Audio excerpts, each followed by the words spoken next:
नमस्कार। आज का मुद्दा में आप सभी का स्वागत है। मैं हूं आदित्य नामदेव। हमारा आज का मुद्दा है भूपेश के घर कवासी, शिष्टाचार या सियासी। शराब घोटाला मामले में जमानत के बाद कवासी लखमा जेल से बाहर आ गए हैं। कानूनी तौर पर यह राहत की बात हो सकती है, लेकिन राजनीतिक तौर पर यह मामला अब और भी उलझ गया है। लखमा की रिहाई से ज्यादा चर्चा इस बात की है कि जेल से बाहर आते ही वे किन किन दरवाजों तक पहुंचे। यही मुलाकातें सवालों के केंद्र में है। जमानत के बाद लखमा का ठिकाना मलकानगिरी बताया जा रहा है, लेकिन इससे पहले उनकी मुलाकातें सियासी संकेत दे गई। एक और पूर्व मुख्यमंत्री भूपेश बघेल का परिवार, तो दूसरी ओर विधानसभा अध्यक्ष डॉक्टर रमन सिंह। ये दोनों नाम छत्तीसगढ़ की राजनीति के दो बड़े और विपरीत ध्रुव माने जाते हैं। ऐसे में सवाल उठना लाजमी है, एक ही नेता का दोनों तरफ पहुंचना आखिर क्या बताता है? यह महज शिष्टाचार नहीं लगता, यह भरोसे और राजनीतिक सुरक्षा की तलाश जैसा दिखाई देता है। पहले रिपोर्ट देख लेते हैं, फिर इस चर्चा को हम आगे बढ़ाएंगे। शराब घोटाला मामले में जमानत के बाद कवासी लखमा का नया ठिकाना ओडिशा का मलकानगिरी जरूर बना, लेकिन उससे पहले और बाद में कवासी ने जिन दरवाजों पर दस्तक दी, उससे सियासत गर्मा गई। जेल से बाहर आने के बाद कवासी लखमा पूर्व मुख्यमंत्री भूपेश बघेल के घर पहुंचे। हालांकि भूपेश खुद मौजूद नहीं थे। कवासी लखमा की उनके परिजनों से ही मुलाकात हो पाई। यहीं से अटकलों का दौर शुरू हो गया। बीजेपी ने इस पर सवाल उठाए और कांग्रेस को कटघरे में लाकर खड़ा कर दिया। विधायक सुनील सोनी ने कवासी के स्वागत पर सवाल उठाए, तो सांसद बृजमोहन अग्रवाल ने कवासी लखमा को धन्यवाद दिया। अगर कोई अपराध करके जेल में जाता है तो उसका स्वागत होता है। ये अपने आप में मैं अपने इतने लंबे राजनीतिक जीवन में पहली बार देख रहा हूँ कि अगर किसी ने अपराध किया तो अपमानित होता है, किनारे में हो जाता है, दरकिनार हो जाता है। जनता उसको नकार देती है, पार्टी उसको नकार देती है। यहाँ पे एक स्वागत की परंपरा ये मेरे समझ से बाहर है। कांग्रेस को तो उनको धन्यवाद देना चाहिए, उनका आभार प्रकट करना चाहिए, उनका अभिनंदन करना चाहिए कि छत्तीसगढ़ के विकास में अगर कोई बाधा थी तो नक्सलवाद था, और उसको समाप्त करने के लिए देश के गृह मंत्री इतना ज़्यादा अटेंशन दे रहे हैं, इतना ज़्यादा ध्यान दे रहे हैं। ये हम सबके लिए सौभाग्य की बात है। वहीं सत्ता पक्ष के सबसे बड़े संवैधानिक पद पर बैठे विधानसभा अध्यक्ष डॉक्टर रमन सिंह के बंगले तक भी लखमा पहुंच गए। हालांकि इस पूरे मसले पर कांग्रेस कुछ भी कहने से बचती नजर आई। कांग्रेस विधायक देवेंद्र यादव का कहना है कि कवासी लखमा के साथ बहुत बुरा हुआ है। वो आदिवासियों के हक की लड़ाई लड़ रहे हैं। विधानसभा में आवाज उठाने के चलते ही उन्हें जेल जाना पड़ा। देवेंद्र यादव ने कहा कि सब उनके साथ हैं।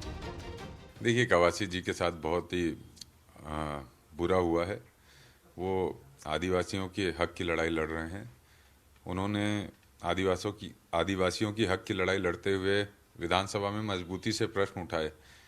उसकी सज़ा मिला कि उनको 1 साल सवा साल लगभग जेल में रहना पड़ा। और मुझे खुशी है कि अंततः अथवा सुप्रीम कोर्ट से उनको न्याय मिला। भूपेश बघेल की गैर मौजूदगी में परिवार से मुलाकात और सत्ता पक्ष के शीर्ष संवैधानिक पद पर बैठे डॉक्टर रमन सिंह से भेंट। जमानत तो मिल गई, लेकिन सवाल भी गहरे हो गए। क्या ये मुलाकात सिर्फ शिष्टाचार थी या फिर छत्तीसगढ़ की सियासत में किसी नए समीकरण की आहट? शिखर देवांगन, बंसल न्यूज, रायपुर। इस पूरे मामले में कांग्रेस की चुप्पी सबसे ज्यादा चौंकाने वाली है। पार्टी न तो इन मुलाकातों को सही ठहराने की कोशिश कर रही है और न ही इन्हें गलत बताने का साहस दिखा पा रही है। यह साफ संकेत है कि कांग्रेस खुद असमंजस्य में है। कांग्रेस की तरफ से जो प्रतिक्रिया आई वह भावनात्मक है। विधायक देवेंद्र यादव कहते हैं कवासी लखमा आदिवासियों के हक की लड़ाई लड़ते रहे, इसलिए उन्हें जेल जाना पड़ा। यह सहानुभूति हो सकती है, लेकिन राजनीतिक जवाब कतई नहीं। जनता ये जानना चाहती है कि पार्टी अपने नेता के साथ खड़ी या नहीं। सवाल साफ है, क्या ये मुलाकातें सिर्फ डैमेज कंट्रोल है? क्या कवासी लखमा भविष्य की राजनीति के लिए नए रास्ते तलाश रहे हैं, या फिर यह कांग्रेस की उस कमजोरी का नतीजा जिसमें वो संकट के समय अपने नेताओं को साफ संदेश नहीं दे पाती? जमानत मिलना एक कानूनी प्रक्रिया ठीक है, लेकिन राजनीति में इसके बाद भी जवाब देना पड़ता है।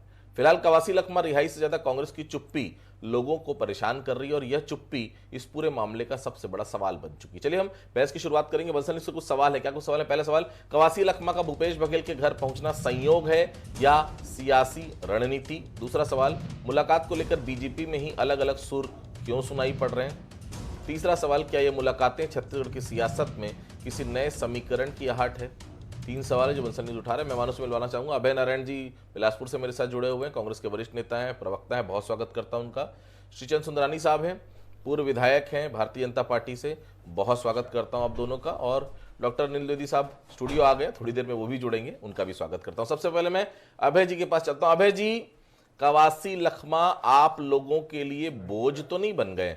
क्योंकि जो दिख रहा है वो एक सवाल तो जरूर खड़ा कर रहा है। जेल के अंदर जिस तरह से उन्होंने खुद को अकेला पाया था, जेल से बाहर भी उन्हें कोई साथ नहीं मिला सिवाय दिखावे वाले साथ के। अभय जी। आदित्य जी, कवासी लखमा कोंटा के विधायक, बस्तर के जनप्रतिनिधि के साथ कांग्रेस के वरिष्ठ नेता हैं और इन संघर्ष में पूरी कांग्रेस उनके साथ है। पूरा शीर्ष नेतृत्व, सचिन पायलट जी आकर जेल में मुलाकात किए, भूपेश बघेल जी 4 से 5 बार जेल मिलने गए, डॉक्टर चरणदास महंत जेल मिलने गए। विधायक 35 में से मैं समझता हूँ लगभग 30 विधायक लगातार उनके संपर्क में रहे और जेल मिलने जाते रहे, जिनका मैं जान सकता हूँ। जिस दिन उनकी रिहाई हुई उस दिन भी कांग्रेस पूरी खड़ी रही। पूरा रायपुर की कांग्रेस कमेटी, प्रदेश के पदाधिकारी, एक सहयोग था कि सारे बड़े नेता उस दिन रायपुर से बाहर थे तो वो नहीं पहुंच पाए।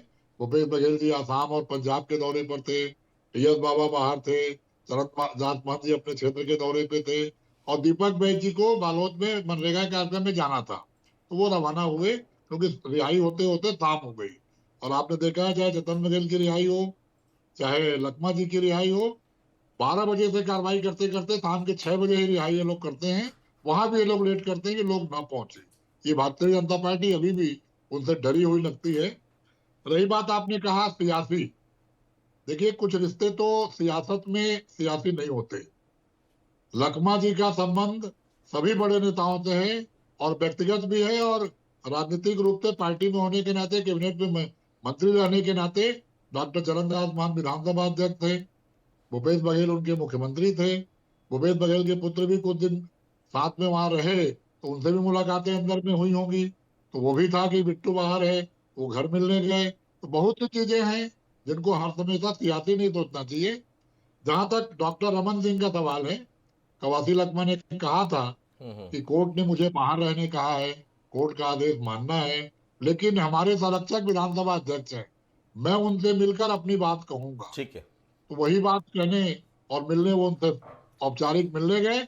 और विधानसभा अध्यक्ष किसी दल का नहीं होता, वो विधायकों का संरक्षक होता है। तो विधायक के नाते उनके पास गए और शायद उसी संबंध में बातें हुई होंगी। और कांग्रेस कहीं बच नहीं रही है, कांग्रेस लखमा जी के साथ है और लखमा जी के साथ रहेगी। ठीक है। सुंदरानी साहब, आप लोग ये सवाल उठा रहे थे कि कोई बड़े नेता नहीं थे, कोई बड़ा नेता स्वागत करने नहीं गया लखमा जी का। भूपेश बघेल के घर गए थे कवासी लखमा में, विजुअल्स भी आए। क्या कांग्रेस में सब वेल एंड गुड हो गया है? आप लोगों के सवालों का तो दादी ने जवाब दे दिया, अब तो आप लोग कुछ नहीं बोलेंगे ना? देखिए, वैसे भी कवासी लखमा और भूपेश बघेल जी ये कांग्रेस का आंतरिक मामला है। भारतीय जनता पार्टी को बहुत कुछ लेना देना नहीं, क्योंकि हम राजनीतिक दल के कार्यकर्ता हैं। सवाल तो खड़े होंगे, सवाल खड़े होंगे तो कहीं ना कहीं हम जवाब तो देंगे और सवाल भी पूछेंगे। निश्चित रूप से वहीं से भ्रम की स्थिति पैदा हुई। भूपेश बघेल जी के पुत्र जब इसी आरोप में अंदर थे तो जिस प्रकार से उनके लिए वकील लगाकर या जो भी कानूनी लड़ाई लड़कर उनको जमानत मिली हाई कोर्ट से, और लखमा जी करीब 1 साल से अधिक समय जेल में रहे और उनके बारे में निर्णय बाद में आया, क्योंकि जो लड़ाई लड़नी चाहिए थी अदालत में वकील के माध्यम से, शायद कांग्रेस पार्टी उतनी गंभीरता से उनके साथ खड़ी नहीं दिखी। रिहाई के समय में भूपेश बघेल जी अपने पुत्र को लेने पहुंचते हैं, बड़े नेता पहुंचते हैं, लेकिन कवासी लखमा के साथ वो बात नहीं नजर आई। तो राजनीति में प्रश्न तो खड़े होंगे और भारतीय जनता पार्टी मुख्य दर्शक बन के नहीं देख सकती। कवासी लखमा जी डॉक्टर रमन सिंह जी से मिले तो निश्चित रूप से वो विधानसभा के अध्यक्ष हैं, हो सकता है वो कारण से मिले हो और या और कोई कारण हो। ये उच्च स्तरीय बातें हैं, बड़े लोगों की बातें। मैं बहुत छोटा कार्यकर्ता हूँ, मैं इस पर कमेंट नहीं कर सकता कि उनकी डॉक्टर रमन सिंह जी से क्या बात हुई या डॉक्टर रमन सिंह जी से उन कैसे मिलने गए थे, क्यों मिलने गए थे। ये तो कवासी लखमा जी बोल सकते हैं या डॉक्टर रमन सिंह जी बोल सकते हैं। चलिए, लेकिन आपको दिनेश सुंदरानी जी के अपॉइंटमेंट के लिए बहुत बहुत बधाई हुई। द्विवेदी साहब, कवासी लखमा जब अपने 1 साल के सफर को देखते होंगे, जब कहते होंगे ये क्या से क्या हो गया, देखते देखते क्या कवासी लखमा फिर से कभी अपने राजनीतिक जीवन में जो शीर्ष उन्होंने पाया था वहां तक फिर से पहुंच पाएंगे? अगर नहीं तो फिर उनके करियर पर ग्रहण के लिए सिर्फ शराब घोटाला जिम्मेदार कहा जाएगा या फिर कांग्रेस नेताओं की बेरुखी? दीदी साहब। देखिए आदित्य जी, जो भारतीय राजनीति है, बल्कि पॉलिटिक्स जो है ना, वो एक महाभारत की तरह होती है और प्रत्येक नेता को अपना युद्ध खुद लड़ना पड़ता है जब वो संकट के दौर में आता है। कोई कोई तो अभिमन्यु बन जाते हैं, शहीद हो जाते हैं, लेकिन कवासी लखमा के साथ ऐसा नहीं हुआ। वो बस्तर के बहुत लोकप्रिय विधायक हैं, कांग्रेस के एकमात्र विधायक है वहां से, और शराब घोटाले में उन्हें जेल भेजा गया। उन्होंने न्यायपालिका का सम्मान किया और उसमें जेल के अंदर रहे भी, 1 साल तक रहे। ये सवाल जरूर खड़े हैं और इनका जवाब आने वाले समय में मिलेगा कि कांग्रेस पार्टी के बड़े नेता उनसे जेल में जाके मुलाकात क्यों नहीं की, उनके लिए कानूनी लड़ाई क्यों नहीं लड़ी। और ये भी बड़ा दिल है कवासी लखमा की कि बाहर निकलने के बाद वे उन सारे बड़े नेताओं के घर जा रहे हैं जिनसे उन्हें उम्मीद थी कि वे उसकी लड़ाई में साथ देंगे।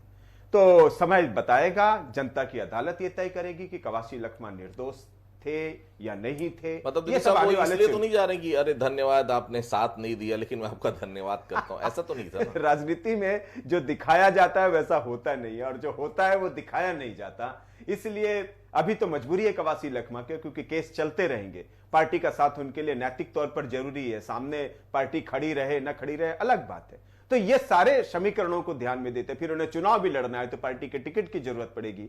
तो इन सारी संभावनाओं को देखते हुए कवासी लखमा शायद ये कवायद कर रहे हैं कि प्रत्येक नेताओं के जाकर के शुक्रिया कर रहे हैं। एक बात में आदित्य जी बहुत नैतिकता भरा सवाल उठाऊंगा। कवासी लखमा जेल चले गए, लेकिन नैतिकता न तो कवासी लखमा ने दिखाई और न पार्टी ने दिखाई, और कोई राजनीतिक दल नहीं दिखा रहा है इन समय में कि आपका एक विधायक 1-1 साल जेल में रह करके आ जा रहा है और आपने क्या की अपनी तरफ से कार्रवाई? न तो उन्हें निलंबित किया, न उन्हें निष्कासित किया, न खुद कवासी लखमा ने कहा कि हाँ भाई मैं जेल चला गया हूं तब तक मैं अपनी विधायक की सदस्यता से निलंबित होता हूं या विधायक की सदस्यता में खारिज करता हूं। यह नैतिकता का सवाल अब खड़ा क्यों नहीं होता है? मुझे याद है केंद्रीय मंत्री नीतीश कुमार रेल मंत्री थे, एक रेल दुर्घटना हुई थी, उन्होंने नैतिकता के आधार पर इस्तीफा दे दिया था। मुझे याद है, मैं उसी पर आ रहा हूं कि लाल कृष्ण आडवाणी हवाला घोटाला में उन पर आरोप लगे हवाला कांड के जरिए, और लाल कृष्ण आडवाणी ने घोषणा की कि जब तक इसकी जांच से मैं बरी नहीं हो जाता, वो जेल नहीं भेजे गए, उन्होंने बोला जब तक इस जांच से मैं बरी होने जाता मैं भारतीय संसद के अंदर कदम नहीं रखूंगा। यह नैतिकता अब राजनीतिक दलों से गायब हो चुकी है और जनता को इस पर जरूर विचार करना। ना ऐसे नेता रहे अनिल जी, ना ऐसी अब राजनीति रही, ऐसे ही चलेगा जीवन। अबे जी, जेल से निकलकर कवासी लखमा बदल से गए हैं ना, बाहर निकलकर अरुण साव को धन्यवाद दे रहे हैं, रमन सिंह से मुलाकात कर रहे हैं। कहीं कांग्रेस के लिए दादी का रुख जो है वो टेंशन तो नहीं बढ़ा रहा है कि उनका एक विधायक गया समझो? आदित्य जी, अभी आडवाणी जी का उदाहरण आया, नीतीश जी का उदाहरण आया, सोनिया जी ने भी इस्तीफा दिया था जब उनके ऊपर आरोप लगे थे, और जब वो पुनः चुन के आई दोबारा, जब उससे बरी हुई, चुनाव लड़ा और चुन के आई। तो ये आदर्श कांग्रेस के नेताओं ने भी स्थापित किया। लेकिन ठीक बात है, वो दौर आज का चला गया। जो लोग जिनको फंसा रहे हैं उनमें नैतिकता नहीं है। जिस केस में फंसाया गया है लखमा जी को, बिट्टू को, तमाम लोगों को, वो घोटाला हुआ ही नहीं। उस घोटाले के आरोप गढ़े जाते हैं, पटकथा लिखी जाती है, ईडी को लगाया जाता है और 3 साल से लगातार चालान पेश किए जाते हैं। हर 2 महीने में नया मुलजिम, नया चालान, नया मुलजिम, नया चालान। और जब कोर्ट जमानत दे रहा है तो जो टिप्पणी कर रहा है उन टिप्पणियों को पढ़ना चाहिए भाजपा के नेताओं को। दूसरी बात, आपने कहा कि लखमा जी धन्यवाद दे रहे हैं। लखमा जी ने सबसे पहले अरुण साव जी को धन्यवाद दिया। मैं आपको याद दिला दूं आदित्य जी, लखमा जी जब जेल गए थे 15 जनवरी को, उससे ठीक पहले 4 दिन का सत्र हुआ था। लखमा जी ने विधानसभा में आरोप लगाया था कि एक नाले पे 3 पुल बना है, तीनों पुल पीडब्ल्यूडी के अंतर्गत आचार संहिता में और बिना टेंडर के बने थे। और कांग्रेस ने लखमा जी के इस बयान के बाद पूरी कांग्रेस ने जवाब नहीं आया तो बहिष्कार किया था। अरुण साव पे आरोप लगे थे, फिर लखमा जी जेल भेज दिए गए। तो धन्यवाद देना तो बनता है। ये तंज है, इस तंज और व्यंग को समझना चाहिए। लेकिन सुनिए ना अभय जी, अभय जी, आपकी मुस्कुराहट के हम सब कायल हैं जितने लोग यहाँ हैं। लेकिन एक बात तो बता दीजिए चरणदास महंत बोल रहे हैं जेल में कुछ ना कुछ फेवर मिल गया होगा इसलिए धन्यवाद कर रहे हैं। चरणदास महंत भी बैठे बैठे रख के देते हैं, लेकिन इसमें कोई दो राय नहीं है अभी जी। देखिए, कबीर जी को मानने वाले हैं महंत जी, और कबीर दास की उल्टा बानी बरसे कंबल भीगे पानी। तो महंत जी की बातों को समझने के लिए कबीर दास की उल्टा बानी समझनी होगी। महंत जी राजनीति के मजे हुए खिलाड़ी हैं और मजा हुआ बयान देते हैं, तो उसमें तो कोई बहुत टिप्पणी नहीं है। कांग्रेस के सभी नेताओं के घर दो जाना डाला उन्होंने कवासी जी को। जी सुंदरानी साहब, क्या बजट सत्र में कवासी लखमा शामिल होंगे? ये मत बोलिएगा कि कोर्ट तय करेगा, क्योंकि किसी आरोपी के बारे में कौन कौन कितना तय कर सकता है ये आप लोग भी जानते हैं। और डॉक्टर साहब से क्या बात हुई लखमा दादी की, इसके बारे में कुछ बता दीजिए। देखिए आदित्य जी, मैंने पहले कहा कि डॉक्टर साहब बहुत वरिष्ठ नेता हैं, 15 साल मुख्यमंत्री रहे हैं, आज विधानसभा के अध्यक्ष हैं और विधानसभा अध्यक्ष होने के नाते सभी दलों के विधायक उनसे मिलते हैं। लेकिन चूंकि दादी जेल से आने के बाद मिले हैं तो निश्चित रूप से कोई गंभीर बात होगी, और गंभीर बात को डॉक्टर साहब से हम पूछने की स्थिति में नहीं, हमारी उतनी हैसियत भी नहीं है कि हम डॉक्टर साहब से जाके पूछें कि कवासी से आपकी क्या बात हुई। कवासी बता सकते हैं या डॉक्टर साहब बता सकते हैं, हम तो इस मामले में कुछ भी कहने की स्थिति में नहीं है। लेकिन जो संकेत हैं बाहर, जो मैं कल से इस मुद्दे पे कई 2-3 चैनलों में मेरी डिबेट हुई है, कहीं ना कहीं ये संकेत भी आ रहे हैं कि कवासी का मोह कहीं कांग्रेस से भंग हुआ है क्या, या कांग्रेस नेताओं ने उनसे दूरी बना ली है क्या, ऐसी स्थिति में वो नई तलाश कर रहे हैं क्या।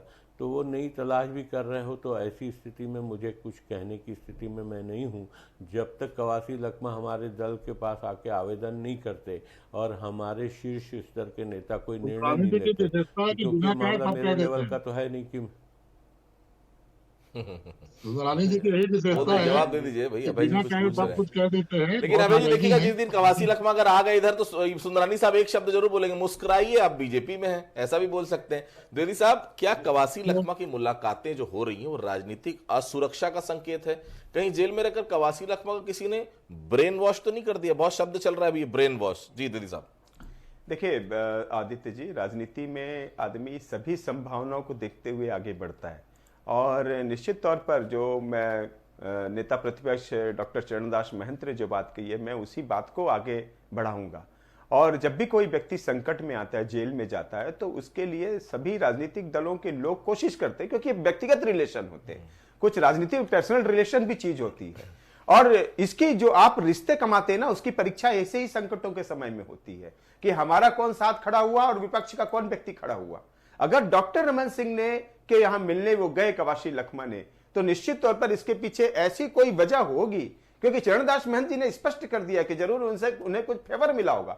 फेवर का तात्पर्य यह है कि विधायक होने के नाते जो सुविधाएं मिलनी चाहिए, जो सुरक्षा मिलनी चाहिए, क्या उसका ख्याल रखा गया कि नहीं रखा गया। और हो सकता है कि डॉक्टर रमन सिंह जैसे बहुत से नेताओं ने इस बात को कहीं ना कहीं चिंता जाहिर की होगी। मैं ये नहीं कहता कि उन्होंने कोई फैसला दिया होगा, उन्होंने कोई आदेश दिया होगा, दे भी नहीं सकते हैं क्योंकि ये जेल का मामला है, लेकिन एक सॉफ्ट कॉर्नर सबका रहता है। तो कवासी लखमा का ये समय है, वो सबके प्रति शुक्रिया और अदा करने जाना चाहते हैं। मैं दूसरी बात कहना चाहूंगा कि कांग्रेस को यह भूल कर भी नहीं सोचना चाहिए कि वो कवासी लखमा का साथ छोड़ देगी। कवासी लखमा में फिर से दोहराऊंगा, बस्तर में सबसे प्रभावी नेता है, और वो ये मादा रखते हैं कि वह पार्टी की लहर को किस तरह पुनः लाना है या वहां पर जीत में क्या रोल निभाने हैं। और कवासी लखमा को अभी आप ये मत सोचिए कि वो चूक गए हैं, जनता का फैसला बाकी है, जो 2028 में चुनाव होंगे। साहब, लेकिन थोड़ा सा राजनीतिक समीकरण की तरफ बढ़ते हैं। कवासी लखमा बस्तर के सबसे बड़े नेता है, मान लिए, दीपक बैज भी तो वहीं से आते हैं, कवासी लखमा माइनस तो दीपक बैज ऑलरेडी सॉलिड, ऐसा भी कुछ समीकरण है क्या? लेकिन आप देखिए कि दीपक बैज विधानसभा चुनाव हार गए थे, मौका तो उन्हें भी दिया था ना पार्टी ने, हार गए। और कवासी लखमा इतनी एंटी इंकम्बेंसी के बाद फिर से जीत करके आए, 5वीं बार जीते हैं वो, 4थी या 5वीं बार विधायक बने हैं। तो दीपक बैज का तो पहले ही मामले में पता चलेगा कि आपका क्या लीड है बस्तर में, आप चुनाव हार चुके थे विधानसभा का। ऐसे में यदि कवासी लखमा है तो मैं सवाल नहीं बोलूंगा दीपक बैज गलत है, हार जीत चलती रहती है, हो सकता है दीपक बैज फिर से जीत करके आ जाए, सांसद तो बने, आखिर वो बस्तर के सांसद रहे। तो लेकिन कवासी लखमा की जहां तक बात है, वो एक प्रभावी नेता है बस्तर में, और पार्टी को बहुत सोच समझ करके कदम बढ़ाने होंगे, खुद कवासी लखमा को भी, जिनके ऊपर कांग्रेस का ठप्पा लगा हुआ है। यदि वो आज भाजपा में जाने की सोच भी रहे होंगे तो उन्हें बहुत तय करना होगा कि जनता अब इतनी बेवकूफ नहीं रही, वो तुरंत समझ जाती कि आपका दल बदल किस कारण हुआ है और आप इस तरह का कदम क्यों उठा रहे हैं। जी। अभय जी, क्या यह सच नहीं कि कांग्रेस में अब संकटग्रस्त नेताओं को खुद अपना रास्ता तलाशना पड़ता है? सिर्फ कवासी नहीं, कई लोग हैं। और दूसरी बात, क्या कांग्रेस साफ बताएगी कवासी लखमा पार्टी लाइन में है या खुद की लड़ाई वो खुद लड़ रहे हैं? देखिए, कवासी लखमा पूरी पार्टी लाइन में है और कवासी लखमा बहुत मजबूत नेतृत्वकर्ता भी हैं और नेता भी हैं। और 98 से लेकर 2023 लगातार चुनाव जीतना, बस्तर लोकसभा का चुनाव मात्र 50,000 वोटों से वो पीछे रहे। तो कवासी लखमा के साथ कांग्रेस भी खड़ी है और कांग्रेस के साथ कवासी लखमा भी खड़े हैं। भारतीय जनता पार्टी उस भुलावे में ना रहे कि हम ईडी आईटी भेजकर दबाव बनाकर ऐसे नेताओं पर कब्जा कर लेंगे। लेकिन ये जरूर है कि प्रधानमंत्री जी बस्तर का नाम ले रहे हैं, माननीय महोदय आज दौरे पे हैं, केंद्रीय मंत्री का तो गृह मंत्री का तो घर हो गया है। बस्तर को लेके भारतीय जनता पार्टी कुछ ज्यादा ही चिंता दिखा रही है, तो नेताओं को लेकर भी चिंता दिखा रही होगी, लेकिन वो भुलावे में है। बस्तर की जनता की आवाज मोहन मरकाम है, दीपक बैज हैं, कवासी लखमा है, लकेश्वर बघेल है, विक्रम मंडावी है, सावित्री मंडावी है। वहां आवाज की कमी नहीं है, आवाज है, लेकिन नेतृत्वकर्ता बस्तर के क्षमतावान नेता जो 98 से आज तक लगातार विधायक हैं, कवासी हैं। और बस्तर की खनिज संपदा और बस्तर को बचाने का काम कांग्रेस ही करेगी, कवासी लखमा ही करेंगे, भाजपा भुलावे में ना रहे। लेकिन अभय जी, आज अभय जी की बुलंद आवाज में कुछ कमी लग रही है। कुछ ऐसा लग रहा है कि कुछ आवाज बहुत धीमे आ रही है आज। अभय जी, क्या है, मतलब ठीक से आवाज जो है मिला नहीं पा रहे हैं आज कवासी जी के साथ। कोई बात तो होगी जरूर, मैं बात करूंगा बाद में डिबेट के आपसे। सुनानी साहब, अगर कवासी लखमा से विधानसभा अध्यक्ष ने मुलाकात की है तो क्या ये सत्ता की सहमति मानी जाए? क्योंकि सवाल ये भी उठ रहा है कि संवैधानिक पद पर बैठे व्यक्ति को ऐसे मामले में आरोपी रहे शख्स से दूरी रखनी चाहिए। नहीं आदित्य जी, मैं इस बात से सहमत नहीं हूँ। वो आरोपी हैं, अभी उनको कोई सजा नहीं हुई है। और दूसरा, विधायक हैं और विधायकों के पोषक होते हैं विधानसभा अध्यक्ष। तो कहीं ना कहीं विधायक अपनी बात को रखने विधानसभा अध्यक्ष जी के पास जाते हैं और लगातार जाते हैं। मैं स्वयं विधायक रहा हूँ, इस बात को नज़दीक से जानता हूँ। मैं अभय नारायण जी ने एक बात कही थी कि जिस दिन कवासी लखमा जेल से छूटे तो बड़े नेता रायपुर में नहीं थे, रायपुर से दूर थे। दीपक बैज जी उस दिन रायपुर में थे सुबह, एक बात। दूसरी बात, मैं आपको लखमा जी के एक बयान की ओर ध्यान दिलाना चाहूँगा कि उन्होंने जब उनकी गिरफ्तारी हुई तो उन्होंने एक बयान दिया था कि जो ईडी के अफसरों ने जिन कागजों पे मेरे से दस्तखत लिए हैं, मैं चूंकि मैं पढ़ा हुआ नहीं हूँ तो मेरे दस्तखत जो हैं मैंने पढ़ के नहीं किए। तो कहीं पे भी एक बात साफ है कि उनको किसी ने उपयोग किया उनका, ऐसा कवासी लखमा के बयान से झलक किया, दुरुपयोग किया, क्या मालूम है? नहीं, निश्चित रूप से वो व्यक्तित्व तो है ना कि उनको फंसाया गया होगा। ये बात कहीं न कहीं अरुण साव जी के भी बयान से ये बात सामने आई थी कि जिस प्रकार से, लेकिन वो आरोपी तो हैं क्योंकि वो एक विभागीय मुखिया थे, मंत्री थे, उन्होंने दस्तखत किए, बिना पढ़े किए या पढ़े किए, इस बात से ईडी को कोई मतलब नहीं। एक विभागीय मंत्री ने स्वयं अपनी जिम्मेदारी ली गई, ऐसा दस्तखत करने के बाद साबित होता है। तो इस कोई बहुत बड़ा विषय नहीं है कहीं न कहीं, लेकिन लखमा जी के दिमाग में ये बात जरूर है कि उनको फंसाया गया। सब छोटा सा जवाब देंगे। सत्ता और विपक्ष दोनों तरफ के दरवाजों पर दस्तक, क्या नई राजनीतिक दिशा की तैयारी? कवासी लखमा ने वाकई में फिलहाल तो उलझा दिया है सभी को, क्या कहते हैं आप? बिल्कुल हो सकती है, हम वो व्यथित हो सकते हैं, वो उत्साहित भी हो सकते हैं। तो कोई भी फैसला ये उनका अपना निजी फैसला होगा। लेकिन मैं एक नया पॉइंट इस पे जोड़ना चाहूँगा। कवासी लखमा 1 साल जेल के अंदर रहे, बल्कि ज़्यादा ही रहे। 1 साल के अंदर नक्सलवाद का सफाया हो गया है बस्तर से। बीजेपी ने एक बड़ा ट्रेस जरूर मारा है, लेकिन ये मुझे लगता है कवासी लखमा के लिए नुकसानदायक हो सकता है। तमाम अर्थ सब निकाले जा रहे हैं इसके, और जिस तरह से बस्तर से नक्सलवाद का सफाया हो रहा है, नक्सली नेता वहां से खत्म हो रहे हैं, चुनाव एक नए मोड़ पर होगा और कवासी लखमा को दिक्कतें हो सकती है। ठीक है अभय जी, बता दीजिए आज आवाज में इतनी थोड़ा सा दिक्कत क्यों आ रही है? अभय जी थोड़ा बता दीजिए, कवासी लखमा के साथ सुर में सुर क्यों नहीं मिल रहे हैं? कोई दिक्कत नहीं है। सुंदराजी जी के सम्मान में मैं थोड़ा धीरे बोलता हूँ, अन्य प्रवक्ता रहते हैं तो जोर से बोलना पड़ता है। सम्मानित व्यक्ति हैं। चलिए, आप दोनों का सम्मान यही कायम रहे। कुछ पंक्तियों के साथ अपनी बातों को मैं खत्म करूंगा। जेल से बाहर आना फैसला था अदालत का, पर बाहर निकलते ही जो दरवाजे खुले वो सियासत थी। यहां बेगुनाही कागजों में तय होती है साहब, और राजनीति में मुलाकातें बता देती हैं खेल अभी जिंदा है। आप सभी हमारे साथ जुड़े, आप सभी लोगों का बहुत बहुत धन्यवाद। आज का मुद्दा में फिलहाल इतना ही, बाकी खबरों के लिए आप लगातार बने रहिए बरसन न्यूज के साथ। नमस्कार।